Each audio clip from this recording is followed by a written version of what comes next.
عليكم ورحمة الله وبركاته. وعليكم السلام ورحمة الله وبركاته. بسم الله والحمد لله والصلاة والسلام على سيدنا رسول الله وعلى آله وصحبه وموالاه لا حول ولا قوة إلا بالله أما بعد. Saudara-saudara kaum muslimin yang berbahagia, di dalam kehidupan ini kita senantiasa mengambil iktibar, contoh dan teladan dari orang-orang sebelum kita. Itu sebabnya kepada baginda Nabi kita Muhammad sallallahu alaihi wasallam Allah Subhanahu wa taala menjelaskan cerita para nabi sebelum beliau dalam ayat "Tsumma naqussu 'alaika min anba'ir rusuli ma nusabbitu bihi fu'adak." Demikianlah kami ceritakan kepadamu wahai Muhammad sebagian dari kisah para rasul-rasul sebelum kamu yang dengan itu akan memperkuat hatimu, meneguhkan keyakinanmu dan memantapkan pendirianmu. Inilah manfaatnya belajar dari sejarah. Jadi jangankan kita, baginda Nabi sendiri pun oleh Allah Subhanahu wa taala diceritakan sejarah para nabi sebelum beliau yang dimusuhi oleh umatnya, yang dicaci maki oleh kaumnya, yang terusir dari kampung halamannya, bahkan sampai ada yang terbunuh oleh umatnya. Itu seluruhnya merupakan iktibar manusabbitu bihi fu'adak, untuk memantapkan langkahmu, meneguhkan keyakinanmu dan menguatkan pendirianmu menghadapi perjuangan ini. Sehubungan dengan itu, pada pertemuan kali ini Al-Fakir ingin menyampaikan satu cuplikan kecil dari kehidupan seorang sahabat utama baginda Nabi, yaitu Sayyidina Umar ibn al-Khattab radhiyallahu an.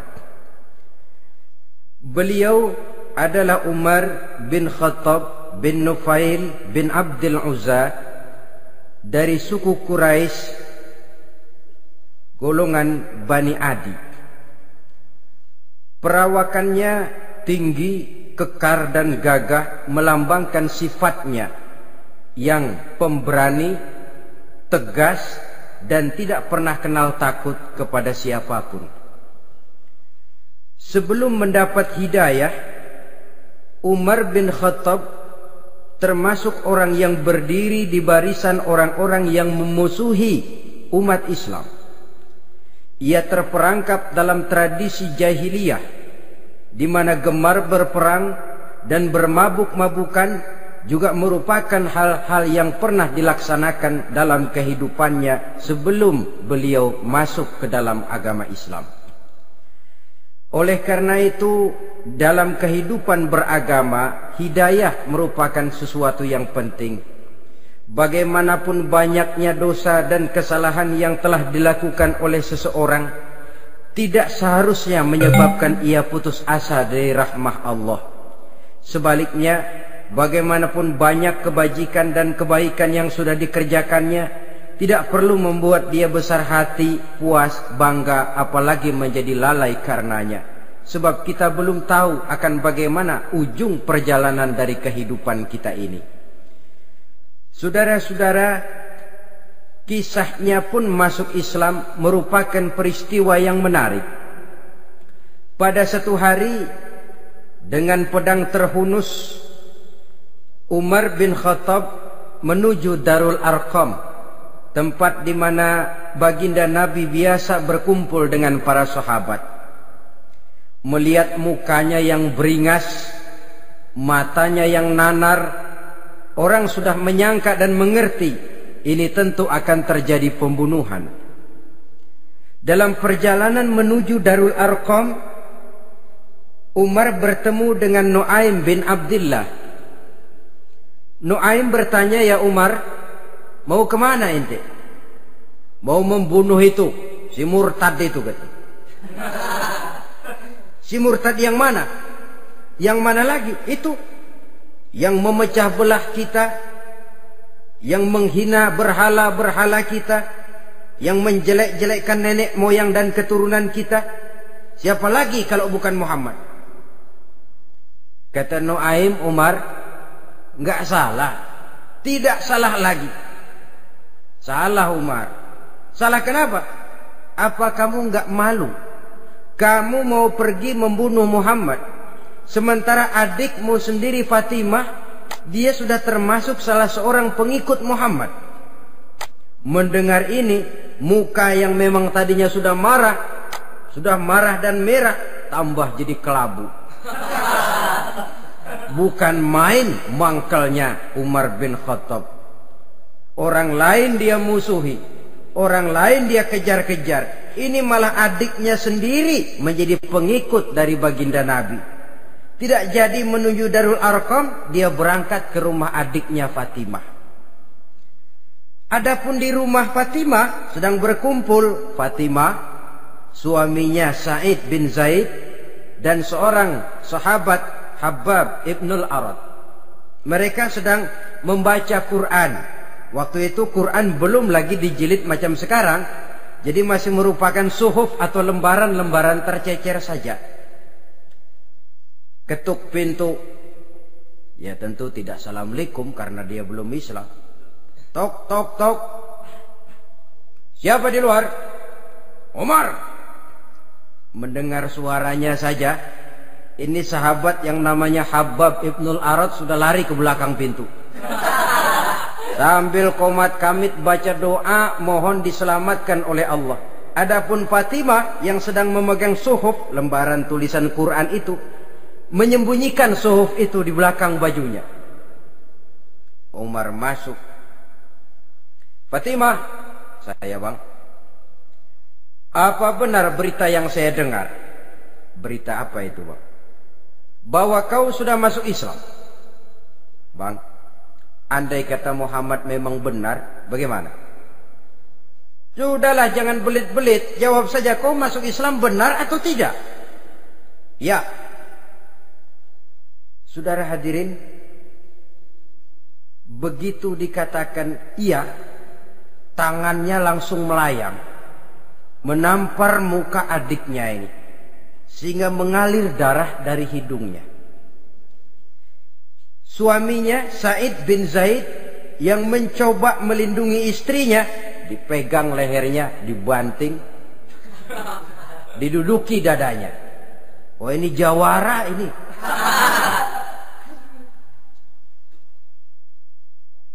Namun pada saat sedemikian, suara kebenaran terpantul dari mulut Fatimah, adik dari Umar bin Khattab ini. Umar, apakah engkau memukul orang yang bersaksi bahwa tidak ada Tuhan melainkan Allah dan Muhammad Rasulullah? Apakah engkau menganiaya seseorang yang terpanggil untuk mengikuti kebenaran? Manusia macam apa engkau, Umar? Saudara, memang dia orang keras, tapi hatinya mudah menerima kebenaran. Sehingga mendengar kalimat adiknya ini tercenung dia sejenak, melongo, bengong kata anak sekarang. Ini kalau tidak karena keyakinan yang mantap, tidak mungkin orang ini, anak adik saya ini bicara macam begini. Umar, mengapa engkau memukul orang yang bersaksi bahwa tidak ada Tuhan melainkan Allah dan Muhammad Rasulullah? Mengapa engkau pukul orang yang mengikuti kebenaran, menerima hidayah dari Allah? Begitu yakin dan mantapnya, walaupun di tengah satu hal yang sangat menakutkan. Siapa yang tidak takut orang Quraisy berhadapan dengan Umar bin Khattab yang dikenal sebagai singa padang pasir pada waktu itu? Malahan dia termasuk salah seorang jagoan di tradisi masyarakat jahiliyah itu. Ada satu pasar yang namanya pasar Ukaz. Tiap tahun di pasar itu diadakan pesta. Pertama pertandingan syair. Jadi penyair waktu itu jadi kebanggaan. Syair-syair yang menang itu digantung di dinding Ka'bah. Jadi setiap suku akan bangga kalau mempunyai ahli syair yang hebat. Nah, lalu diadakan juga lah perlombaan balap kuda, memanah, termasuk gulat.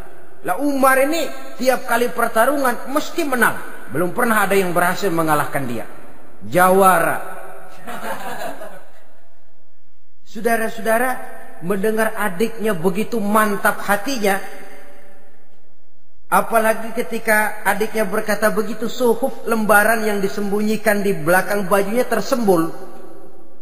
Apa yang kau sembunyikan di balik bajumu itu?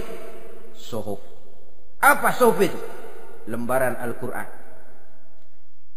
Coba saya lihat. Enggak boleh. Kenapa? Kamu kotor. Orang kotor tidak boleh megang Quran. Saya mau lihat. Enggak boleh. Kalau kamu mau lihat, mandi dulu. Diturutinya permintaan adiknya itu. Lalu diambilnya suhuf tadi. Dia baca. Kebetulan ayat yang dibacanya ayat pertama dari surah Toha yang berlanjut dengan ayat 14 pada surah yang sama. Dia baca, Bismillahirrahmanirrahim. Toha ma anzalna ilaikal Qur'ana litashqa illa tazkiratan liman yakhsha. Toha, tidaklah aku turunkan Al-Quran ini untuk bikin sukar manusia, melainkan merupakan pengingat bagi orang-orang yang takut kepada Allah. Lalu pada ayat ke-14, Innani anallahu la ilaha illa ana fa'budni. Sesungguhnya akulah Allah, tidak ada Tuhan melainkan aku, maka hendaknya hanya kepadakulah kamu menyembah. Wa aqimis salata li dzikri, dirikanlah salat untuk mengingat aku. Inna sa'ata atiyatun akadu ukhfiha litujza kullu nafsin ma tas'a. Sesungguhnya kiamat itu pasti akan datang, yang sengaja waktunya kami tidak beritahukan kepada kamu semua, untuk kami balas segala setiap orang tentang apa saja yang telah mereka lakukan dalam kehidupan di dunia ini. Setelah membaca ayat ini, gemetar tangannya. Ini sih nggak main-main ini. Ini belum pernah saya baca ajaran semacam ini. Tidak patut orang yang mempunyai kitab suci semacam ini dimusuhi. Ini sesuatu yang benar, tergetar jiwanya. Hei, Fatimah, Muhammad di mana Muhammad? Saya tidak akan memberitahu kepada kamu. Di mana? Saya tidak akan memberitahu. Lebih baik kau bunuh saya kalau memang maksudmu mau mencelakakan Muhammad. Sama sekali saya tidak akan mencelakakan dia, Fatimah. Kasih tahu saja, di mana dia? Darul Arqam. Bergegas dia menuju Darul Arqam. Di dalam Nabi memang sedang kumpul dengan para sahabat. Termasuk ada Sayyidina Hamzah yang juga terkenal jawara juga. Ketuk pintu. Ketuk pintu. Siapa di luar? Umar. Di dalam ini geger sebagian sahabat. Umar datang ini pasti bencana. Umar datang, wah, kalau istilah kampung, kerok dan urusan.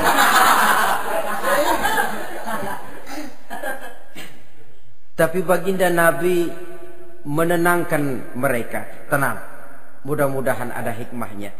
Sayyidina Hamzah tampil, bukakan dia pintu. Kalau niatnya baik, kita terima. Kalau niatnya tidak baik, saya paling depan. Dibukakan pintu. Begitu dibukakan pintu, Umar masuk merangkul baginda Nabi. Kemudian dengan tersendat, Ashhadu an la ilaha illallah wa ashhadu annaka ya Muhammad Rasulullah. Saya bersaksi tidak ada Tuhan melainkan Allah, dan saya bersaksi bahwa engkau hai Muhammad adalah utusan Allah.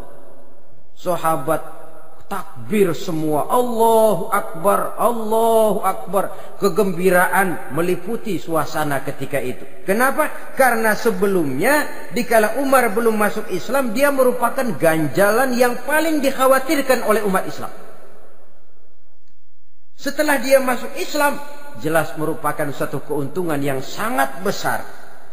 Dan dia tertarik kepada Islam bukan karena bujuk rayu orang, tidak karena diberikan harta, tidak karena diiming-iming oleh kedudukan tinggi, Tapi karena kebenaran, hidayah menembus hatinya melalui wasilah ayat dalam surah Thaha yang dibacanya melalui suhuf yang dipegang oleh adiknya tadi.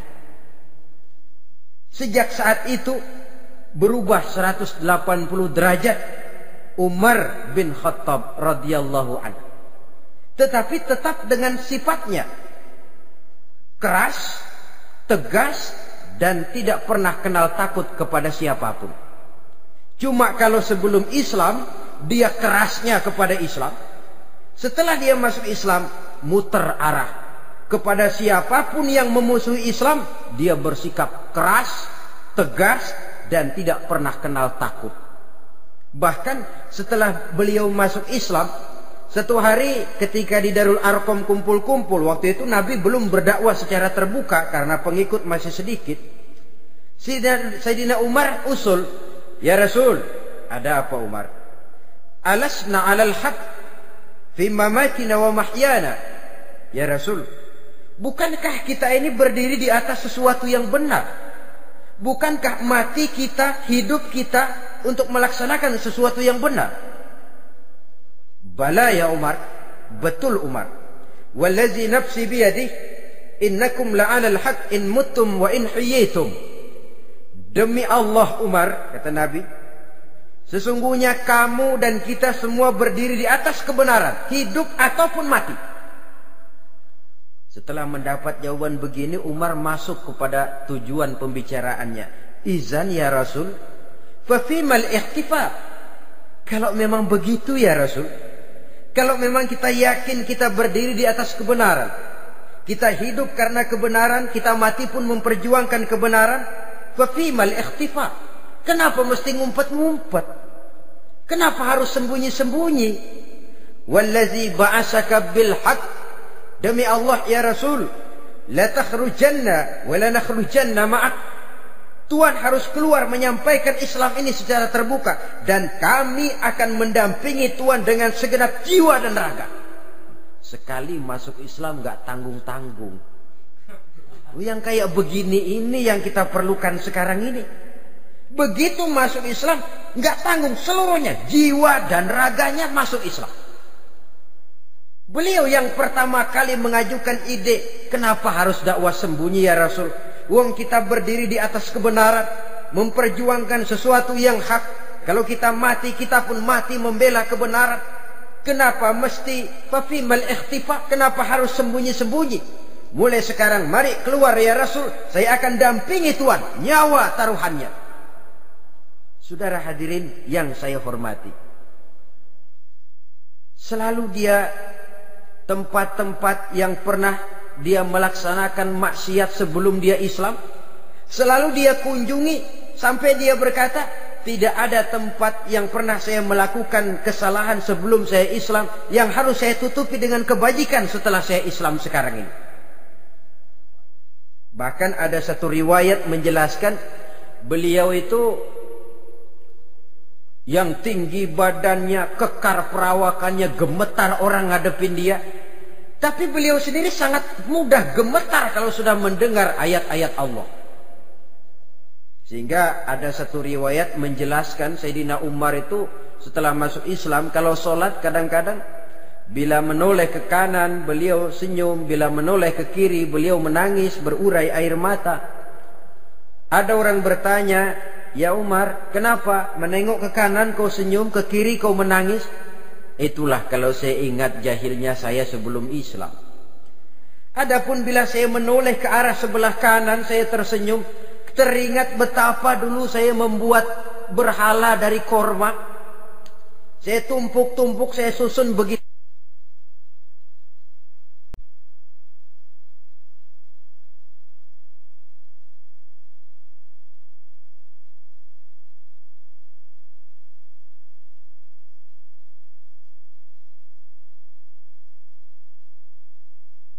Itu rupa.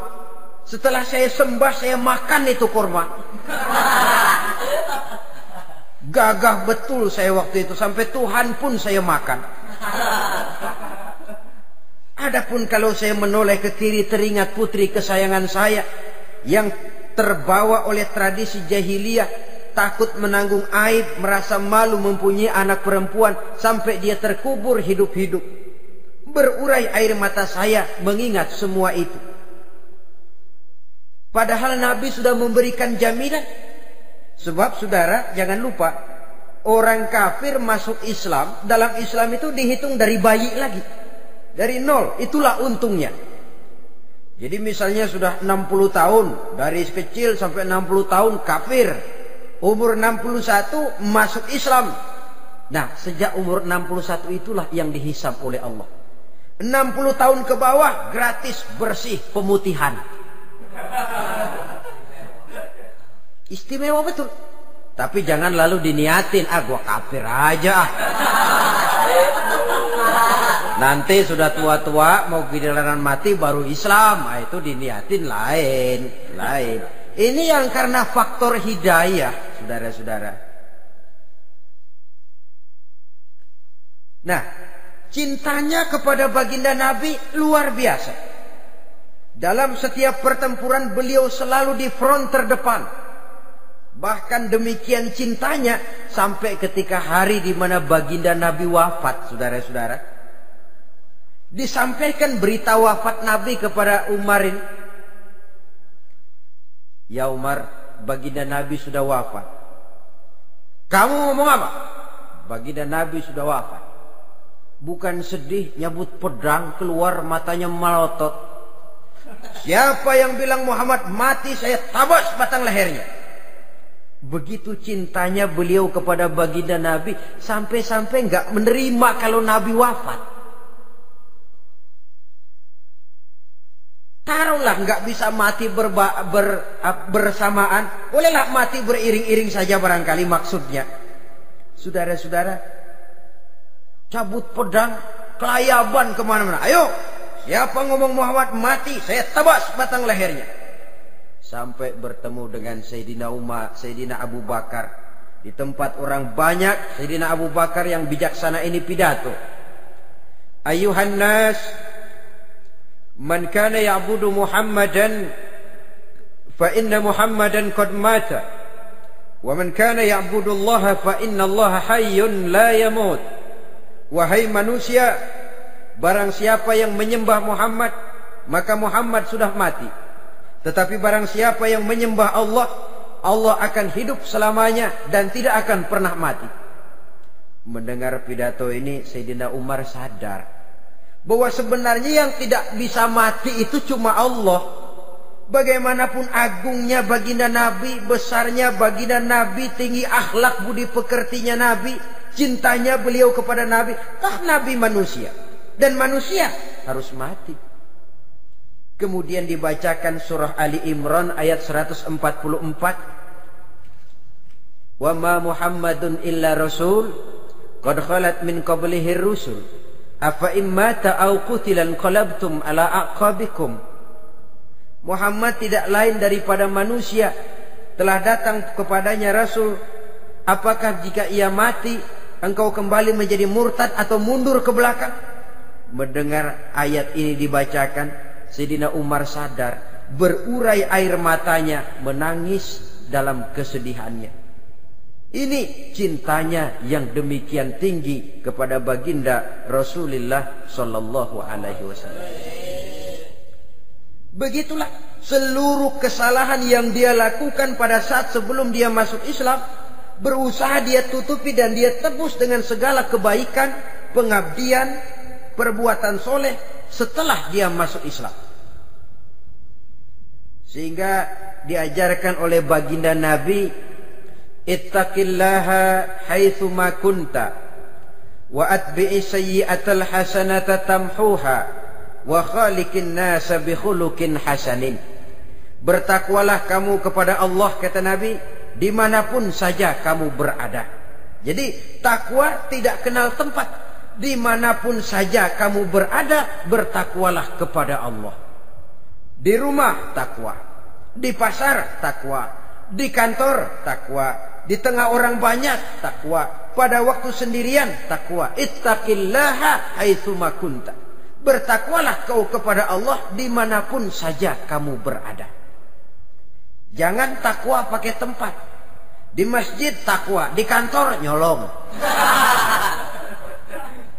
Itu tidak haitsu makunta. Yang diajarkan oleh Nabi, dimanapun kamu berada, bertakwalah kepada Allah. Wa atbi'i sayyi'atal hasanah tamhuha, dan iringi perbuatanmu yang salah dengan kebaikan. Jadi kalau satu saat terselip kita berbuat salah, cepat iringi dengan kebaikan, tamhuha, dengan harapan kebaikan yang kita kerjakan akan menutupi dosa yang terselip kita lakukan. Ngomongin orang, astagfirullahalazim, banyak istighfar. Istighfarnya mudah-mudahan bisa nutupin dosa karena ngomongin orang. Tapi jangan lalu tambah sulap. Ngomongin orang istighfar, terus ngomongin lagi istighfar lagi. Itu tentu tidak bisa dengan cara begitu.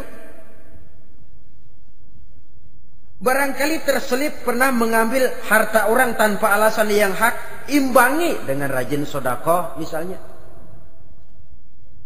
Barangkali pernah menyakiti hati orang, imbangi dengan perbuatan yang bisa menyenangkan hati orang lain.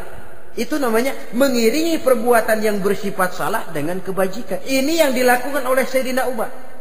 Setiap pelosok hampir dia datangi, tempat-tempat di mana dia pernah melakukan kesalahan sebelum Islam, di sana dia tegakkan kebajikan dan kebaikan.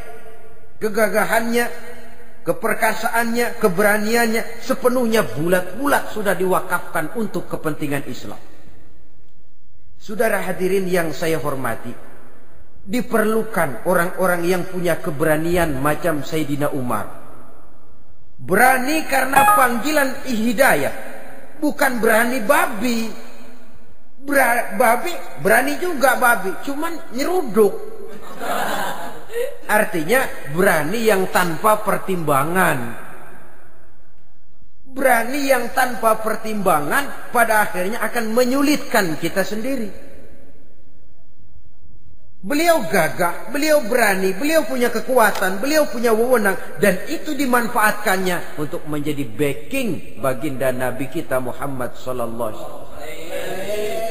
La takhrujanna wa la nakhrujanna ma'ak ya Rasul. Ya Rasul, keluar, sampaikan dakwah secara terbuka. Saya akan mendampingi Tuhan. Jika ada yang ganggu Tuhan, saya paling depan. Backing yang mendampingi Rasul untuk menyampaikan risalah Islamiyah ini. Saudara hadirin yang saya hormati, wa khaliqin nasa bi khuluqin hasanin, kata Nabi. Dan pergaulilah manusia dengan akhlak yang baik, karena dengan ini kau bisa mengambil hati orang. Dalam hadis lain katakan, innakum la tas'una an-nasa bi amwalikum walakin yas'uhum minkum bastul wajhi wa husnul khuluq. Kamu tidak akan bisa menyenangkan orang banyak dengan hartamu, tapi kamu bisa ambil hati mereka dengan budi pekerti yang luhur dan muka yang manis. Dengan harta belum tentu kita bisa menyenangkan semua orang, tapi budi pekerti yang luhur, muka yang manis, itu yang akan bisa membuat kau menyenangkan orang banyak.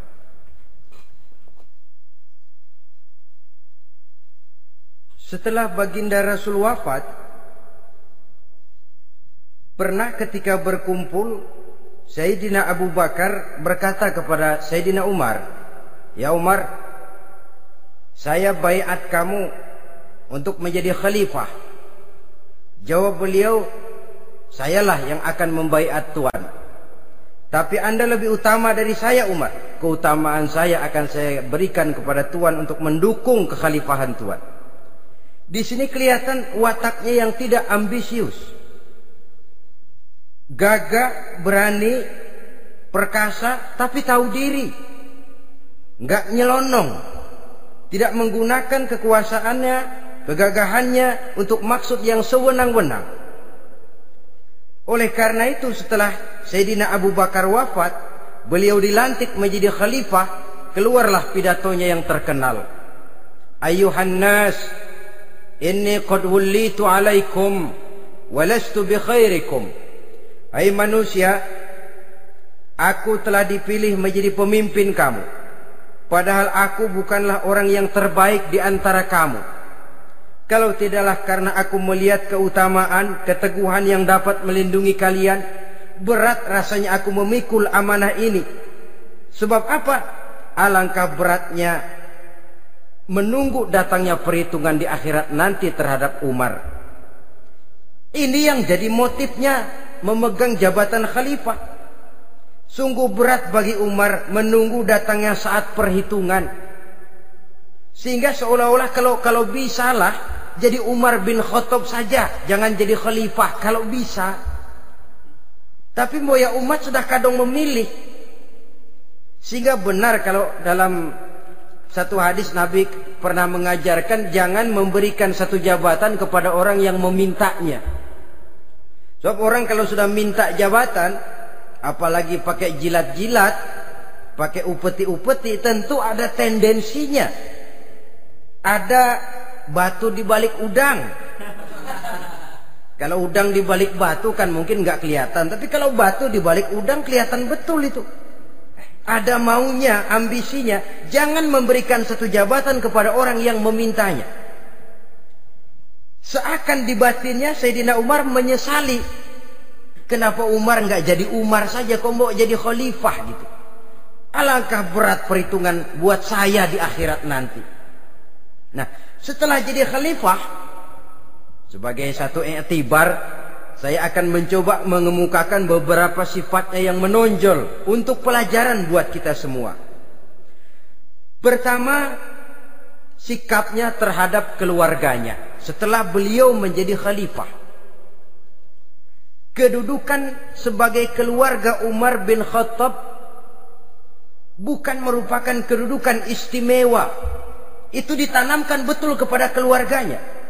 Jangan karena bapakmu khalifah, lalu mentang-mentang anak khalifah kau merasa dapat fasilitas, merasa bisa berbuat semau-maumu, kau harus punya tanggung jawab dan beban moral, memberikan contoh yang lebih baik kepada rakyat. Ini yang ditekankan kepada keluarganya. Kalau beliau mau mengeluarkan undang-undang, undang-undang itu lebih dahulu dibicarakan di tengah keluarganya, kumpul anak-anaknya. Ini akan ada undang-undang begini. Siapa di antara kalian mau mentaati, persilakan. Yang tidak pun persilakan. Tapi saya ingatkan, kalau ada dari keluarga Umar yang melanggar peraturan yang saya keluarkan ini, saya akan menghukumnya 2 kali lipat karena dia keluarga saya. Menghukumnya 2 kali lipat karena dia keluarga saya. Jadi bukan mentang-mentang anak babe lalu kebal hukum. Tidak. Siapa yang di antara kalian melanggar peraturan ini, akan aku kenakan hukuman 2 kali lipat karena dia keluargaku. Nah, saudara hadirin yang saya hormati, lalu berwibawa, dijaga betul keluarganya. Suatu hari beliau datang ke rumah putranya Abdullah bin Umar. Ketika masuk dilihatnya Abdullah bin Umar sedang makan daging. Makan daging. Merah muka Umar.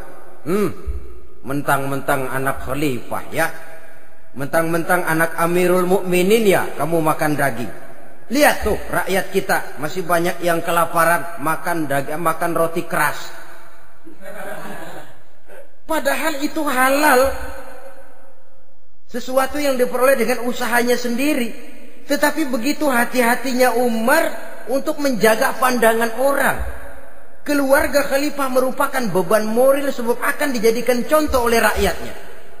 Mentang-mentang anak khalifah ya makan daging. Lihat tuh rakyat, roti keras digarotin. Lain saat beliau pergi ke satu pasar. Di situ dilihat ada sapi gemuk-gemuk. Tempat lain sapinya kurus-kurus. Tanya, ini yang gemuk-gemuk sapi siapa? Sapi Abdullah bin Umar.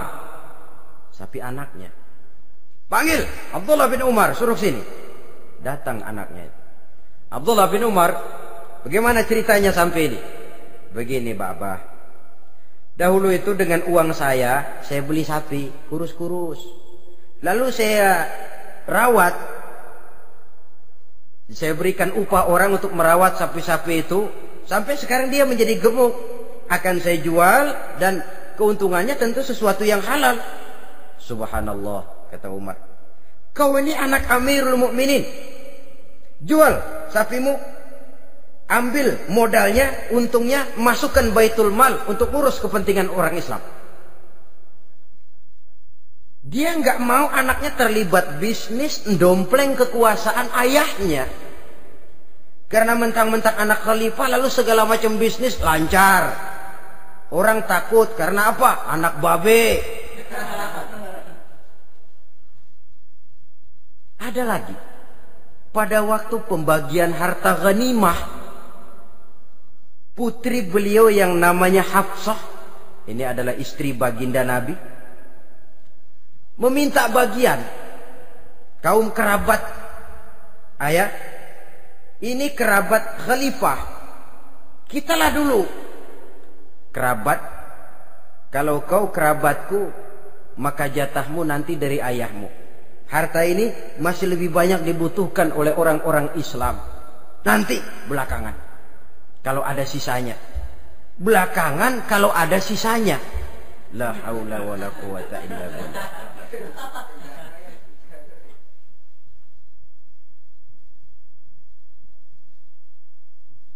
Saudara hadirin, itu terhadap keluarganya. Kemudian apa sifat-sifat yang menonjol dari kepemimpinannya? Pertama, kesederhanaannya.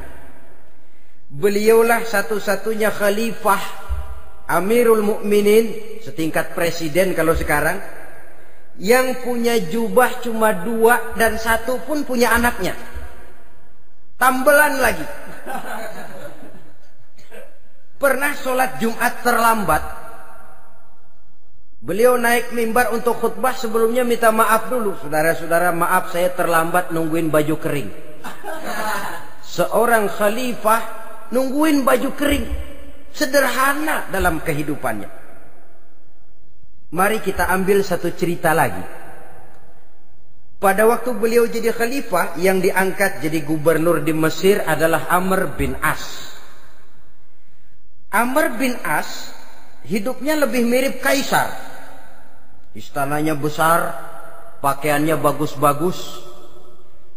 Nah, yang paling mengganggu pikiran Amr bin As, di sebelah istananya ini ada gubuk reot, kepunyaan orang Yahudi lagi.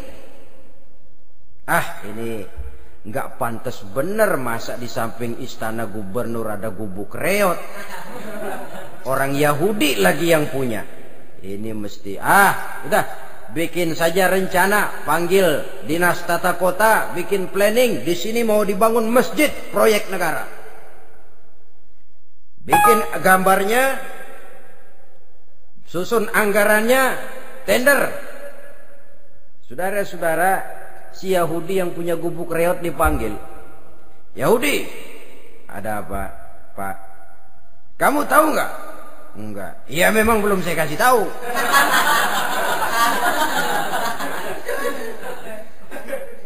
Ada apa, Pak? Itu kamu punya gubuk. Tahu? Kena proyek. Proyek apa, Pak? Kami mau bangun masjid besar di situ. Dan tidak sesuai ada gubuk reot di samping tempat gubernur. Jadi maksud Bapak, gubukmu, tanah-tanahnya mau saya bebaskan. Saya beli. Enggak mau, Pak. Saya enggak mau jual. Saya bayar 2 kali lipat. Enggak mau. 3 kali lipat. 6 kali lipat juga enggak mau, Pak. Saya dari muda peres keringat banting tulang cuma segitu-gitunya, Pak, tempat saya tinggal. Gubuk reot sama tanahnya sedikit. Makmur saya, Pak, cuma rumah sama sumur.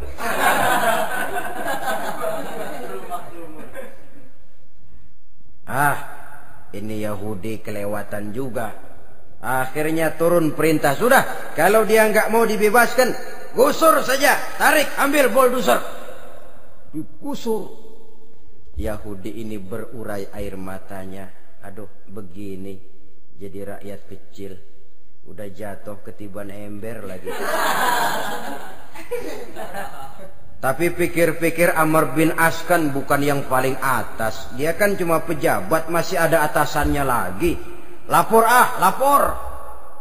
Yahudi ini berangkat ke Madinah. Bayangkan dari Mesir ke Madinah. Jalan. Di sepanjang jalan dia pikir membanding-banding. Kalau gubernurnya saja istananya begitu mewah, apalagi khalifahnya. Kalau gubernurnya galak main gusur, apalagi khalifahnya. Dan saya bukan orang Islam, apa dia lemin ngadu? Apa dapat tanggapan? Berangkat dia sambil harap-harap cemas. Sampai di pintu kota Madinah, dia temui orang lagi tidur di bawah pohon korma. Selamat siang Pak. Ada apa? Pak.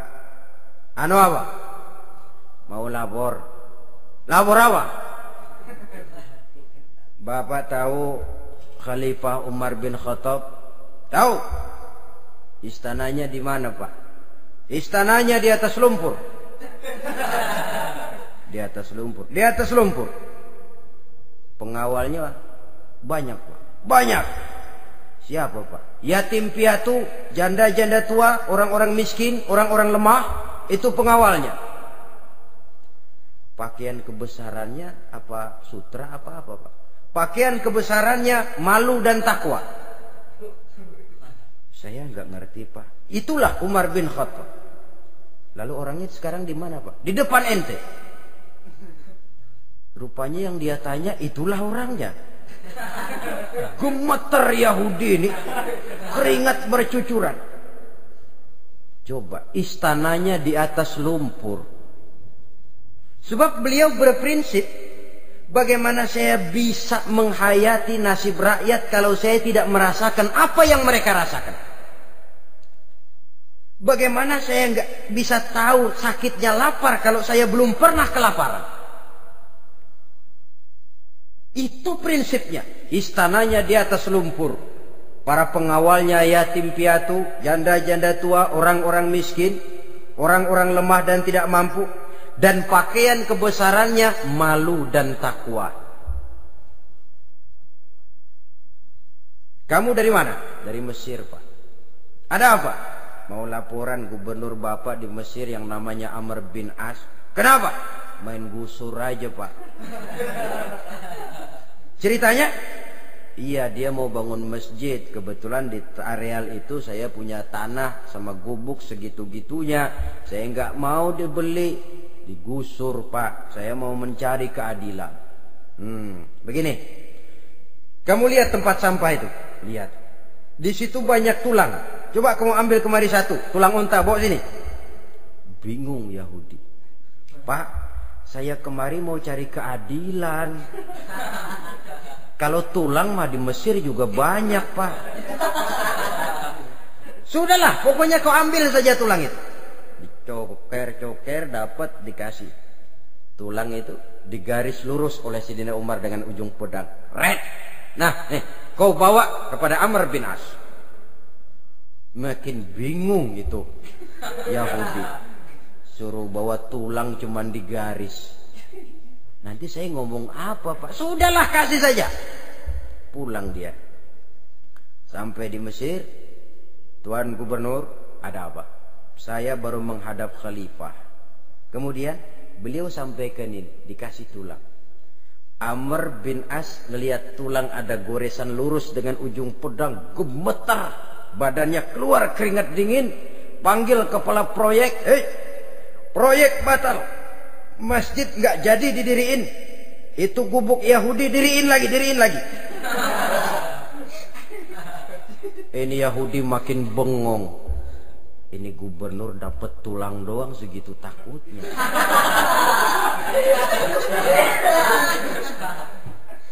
Ada apa sebenarnya Tuan Gubernur? Kamu tahu? Ini nasihat pahit buat saya dari Amirul Mukminin Umar bin Khattab. Seolah-olah beliau bilang, "Hai Amr bin As, jangan mentang-mentang sedang berkuasa ya. Pada satu saat kau akan jadi tulang-tulang kayak begini. Maka mumpung kamu masih hidup dan berkuasa, berlaku lurus dan adillah kamu seperti lurusnya garis di atas tulang ini. Red. Lurus, adil, jangan bengkok. Sebab kalau kamu bengkok, nanti aku yang luruskan pakai pedangku. Siapa yang enggak ngeper digituin? Sampai akhirnya apa? Kata si Yahudi, Pak, kalau begitu Islam adil ya. Adil. Kalau gitu biarin dah Pak, tanah saya. Mau kamu jual? Bukan saya jual Pak, saya kasih aja dah. Campur gubuk-gubuknya, ambil aja dah.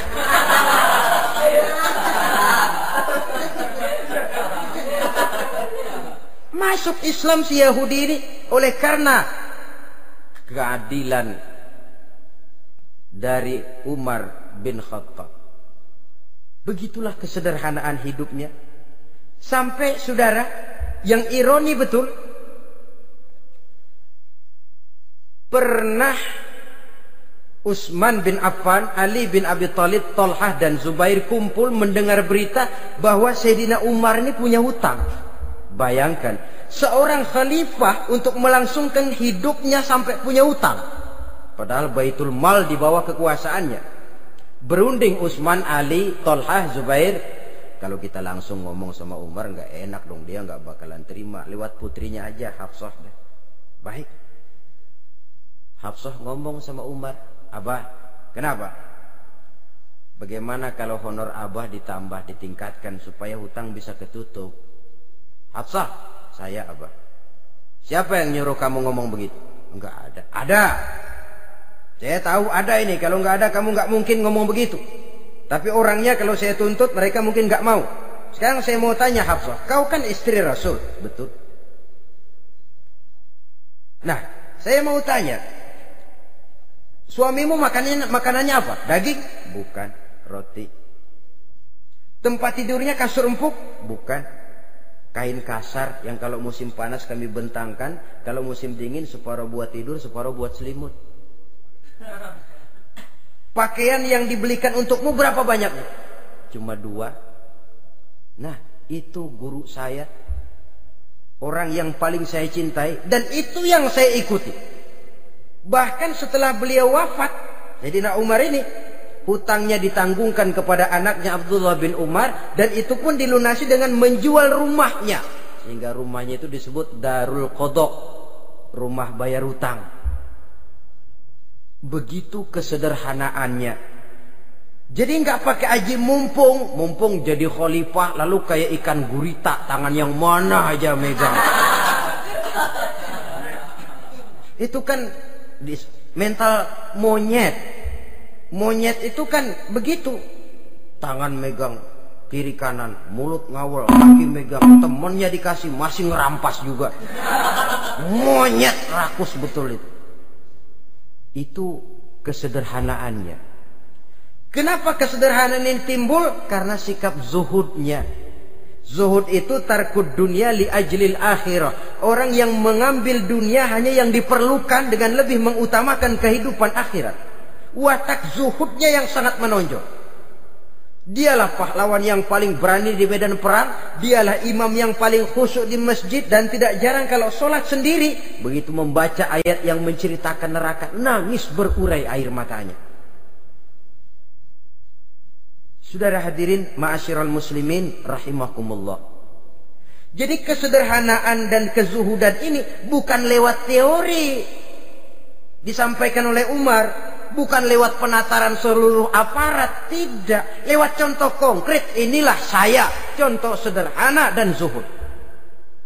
Bagaimana saya akan bisa merasakan penderitaan ini kalau saya sendiri tidak pernah menderita? Bagaimana saya akan tahu sakitnya lapar kalau saya belum pernah kelaparan?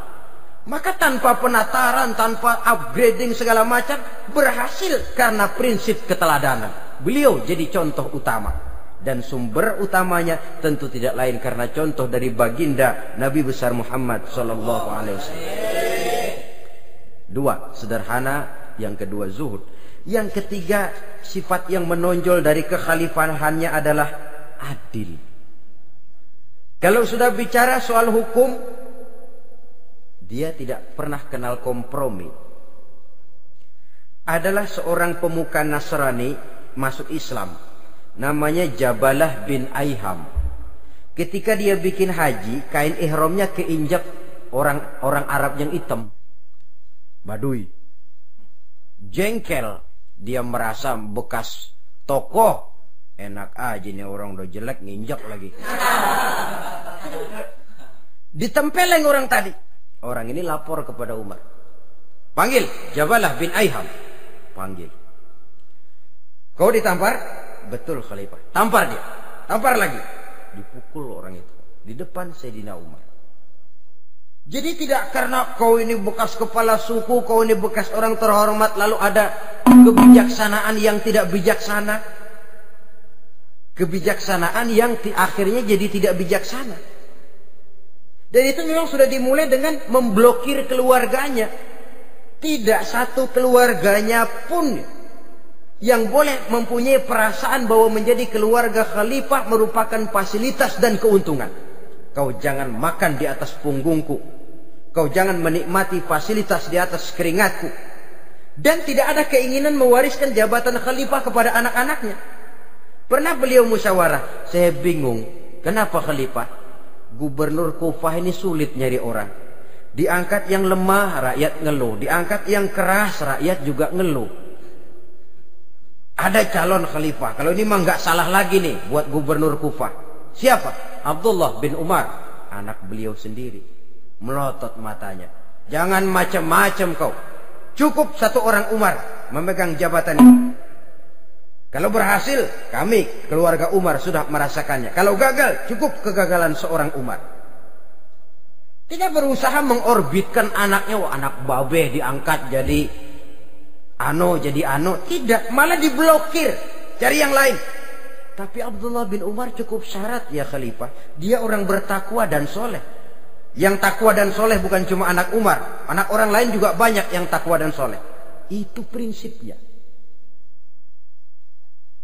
Sehingga ketegasannya ini membuat orang jadi sungkan. Dan tidak seorang pun berani kirim-kirim upeti hadiah. Pernah itu ada pejabat dari Azerbaijan kirim makanan, kue, mending apa? Kue. Gitu dicicipi enak. Enak juga ya kue ini. Enak khalifah. Ini di sana apa makan rakyat biasa? Bukan, ini makanan orang-orang VIP. Nah, dibungkus lagi itu kue. Dibungkus. Ontamu mana? Di luar. Ambil, bawa pulang. Serahkan lagi kepada gubernur di sana. Kasih tahu salam dari Umar bin Khattab. Kenyangkan dulu rakyat dengan makanan seperti ini. Kita belakangan. Jadi kalau rakyat lapar, saya orang pertama yang akan merasakan kelaparan. Tapi kalau rakyat makmur, biarlah saya menjadi orang terakhir yang kenyang.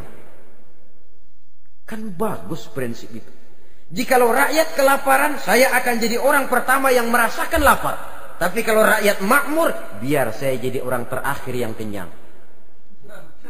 Jangan dibalik. Pada saat rakyat kelaparan, dia kekenyangan. Dan selanjutnya, sikap keadilannya ini, saudara-saudara, menyebabkan hukum lalu jadi berwibawa. Pernah beliau jalan-jalan di lorong kota Madinah, di tempat yang namanya Harah bersama Aslam. Ada ibu-ibu, anaknya nangis, lapar ma, sabar dikit lagi matang katanya. Emang tuh ibu lagi ngerebus, bunyi air ngegulak, luguk. Umar lihati dari jauh, belum juga matang. Nih anak dari nangis, lapar, sampai capek nangis, sampai tidur. Anak tidur, Umar samperin, Bu,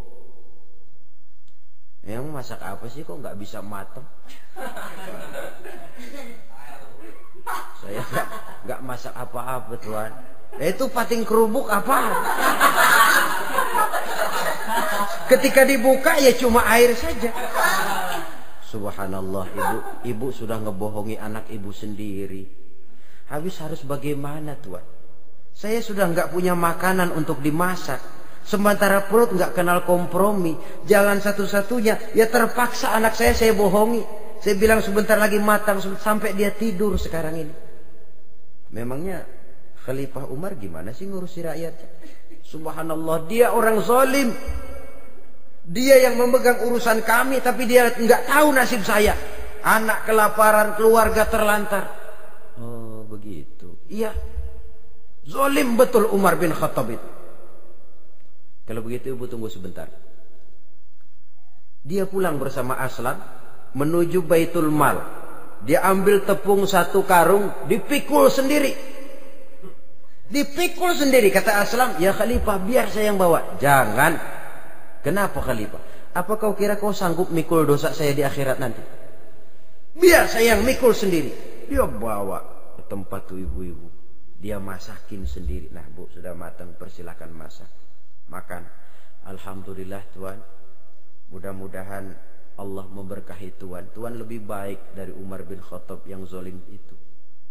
Memang sebenarnya Tuhan siapa, kata tuh ibu? Saya. Iya, saya ya Umar bin Khattab yang ibu bilang zalim itu. Gemetar si ibu. Gemetar si ibu. Tapi memang peka dan menghargai kritik orang. Tidak membungkam setiap orang yang nadanya sumbang atau berbeda.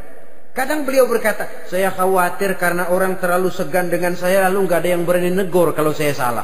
Kan begitu biasanya. Karena sudah terlalu segan, lalu semuanya orang mau diaminin saja. Asal dibilang nggak benar, marah, jengkel. Lalu disingkirin, maunya diiyain, inge kula nuwun. Oke bos. Beliau bilang, saya khawatir kalau tidak ada orang yang mau menegur kesalahan saya jika saya terlanjur nanti. Tahu-tahu muncul orang, demi Allah, saya akan menegur Tuhan dengan pedang saya ini. Cerah mukanya, senyum bibirnya, alhamdulillah, anak muda, saya memerlukan orang macam kau. Yang berani berkata ya terhadap yang benar dan tidak terhadap yang tidak benar, apa dan bagaimanapun resikonya. Di sini kelihatan sikap beliau menghadapi orang yang berbeda pendapat. Keadilan, keberanian dan ketegasan, cepat menerima kebenaran merupakan serentetan dari sifat-sifat utama beliau sejak masuk Islam sampai menjadi khalifah yang kedua. Bahkan dengan jasa beliau, Islam kemudian tersebar menembus dinding Jazirah Arabia, memasuki Bizantium dan Persia, sehingga beliau juga dikenal sebagai periode Al-Futuhat Al-Islamiyah. Nah, saudara-saudara, inilah cuplikan kecil dari kehidupan seorang agung dan besar yang memang sangat terbatas kata-kata untuk melukiskan kebesaran itu. Namun yang secuplik ini mudah-mudahan menjadi sumbangan moral dalam rangka kita memperbaiki diri menuju kehidupan yang lebih baik. Terima kasih banyak atas segala perhatian. Mohon maaf atas segala kekurangan. Usikum wa nafsi bitaqwallah. Wassalamualaikum warahmatullahi wabarakatuh. Waalaikumsalam.